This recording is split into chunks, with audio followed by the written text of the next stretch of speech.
This is pavbhambra here for PSB Sports. We're at the George Groves versus Jamie Cox final press conference here today, ahead of their massive world title fight at Wembley Arena on Saturday. I'm joined by trainer of George Groves, Shane Mcguigan. How you doing, Shane? Good, thank you, mate.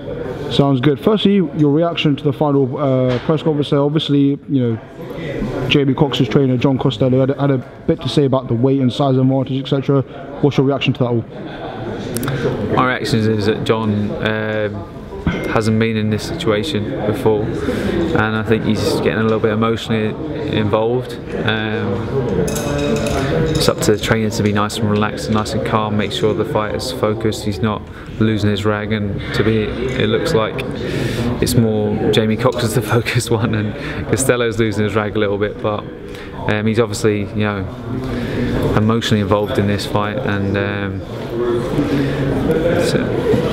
and obviously, you know, something I picked up on what George said in the press conference. He said, you know, things outside of your control in camp have just been clicking perfectly, and he's firing on all cylinders. Can you just give us a little insight as to what those sort of things are? Is it with sparring partners that have gone well? Is it with the way he's hitting the bag? What sort of things have you picked up? I mean, it's the process that we've gone through, and this is the 6th time we've gone through it. You know, we've had 5 fights together now, 5 fights, 5 wins, 3 knockouts. He's won a world title on the 4th attempt.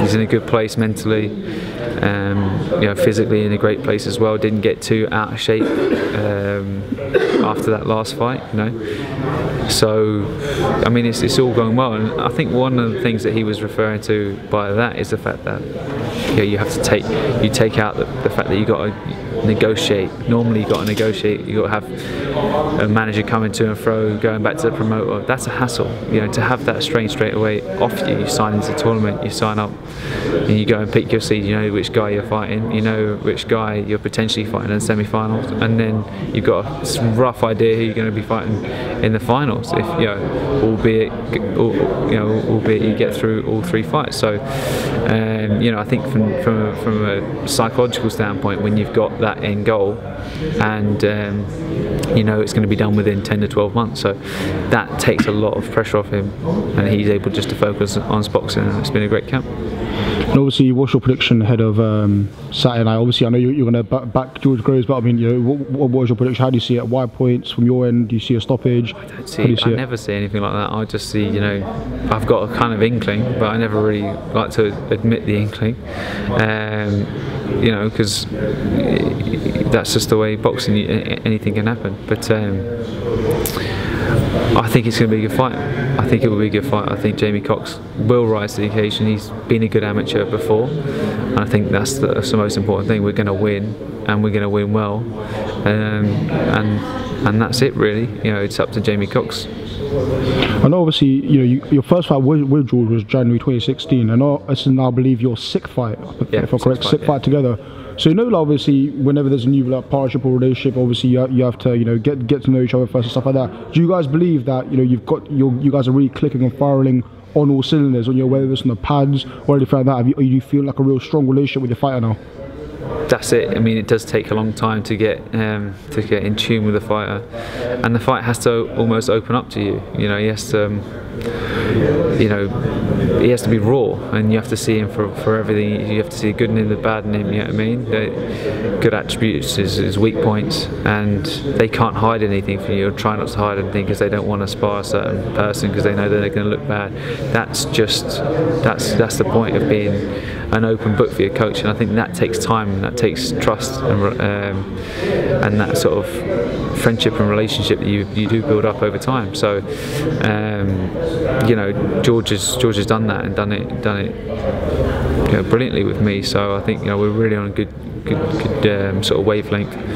He knows what I want him to do, and he's able to execute it. That's the benefits of having a top quality fighter, that you're able to bring them to the next level, because their ability is that good that they can go to that place. I know, obviously, George said in the press conference that he didn't actually watch the Eubank fight on the weekend. Obviously, that's understandable. You're obviously focusing on your opponent for Saturday, but obviously, you being his trainer, I know you have to look at everything. So did you manage to catch the fight, and if so, what did you make of it? I didn't watch it live. I've seen it, though. I've seen it, caught up on it, and I thought it was good. I thought it was a good fight. I thought Eubank looks very, very strong and very quick. he's becoming a good fighter. Sorry about that. That's right. No worries. Yeah, he's becoming a well-rounded fighter, and you know, I think you know that is going to be one of the fights at the tournament.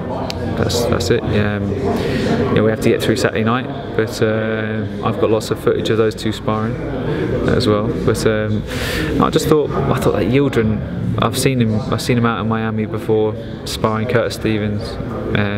Stevens was boxing ahead of him, and he had moments of goodness against Stevens, but you know, Curtis Stevens is this big and he's small middleweight. So I did say to George, look, the guy's massive, he's boiling himself down on the weight, he gets hit far too clean, it's an easy choice. But once again, it's that unknown. You look at someone and you look at them when they're 14 stone or whatever, and you think, it's a bit of a handful of that. But he wasn't the same fighter when he boiled himself down to 12 stone. And additionally as well, I want to speak to you a bit about Josh Taylor. Obviously he's going to fight Miguel Vasquez, obviously, you know, former champion, world champion as well, Miguel Vasquez. So yeah, talk to you a bit about the reasoning for obviously having Vasquez as Josh's next opponent, because I know he's obviously still a very young pro, coming off obviously a great win against O'Hara Davis. So talk to you a bit about the Vasquez fight and preparations, please. Preps are going great. Fights on November the 11th. Miguel Vasquez was a feared opponent. Nobody wanted to fight him. Yeah, he's had 5 losses, all to good people. He's lost to Canelo on his debut. On a split decision, he lost to him slightly further on down the line on a unanimous decision over 10 rounds. He's fought Timothy Bradley, he's fought Agendas Mendes, and the list goes on. He's awkward, but the fact is that, you know, when you become a world champion, when you want to become an elite fighter, and I believe Josh Taylor's got the ability to become an elite world champion, not just any old world champion. He's going to be a very, very good world champion, and you have to get over, you have to be able to beat people like Miguel Vasquez. He's 30 years old, he's an old 30, he's still got a lot about him, don't get me wrong, but you know, I think that if we can go out there, do a job on him and stop him, that's going to send a huge statement out there to the boxing fraternity. Obviously, well, Shane Mcguigan, I want to say thank you very much for your time today. I know obviously the weigh-in's obviously on Friday this week. It's late. It's on 4 p.m. Friday, Wembley Arena. Should be a good one, and obviously wish you all the best ahead of Saturday. Catch up with you afterwards. Cheers, thanks mate. Nice one, mate.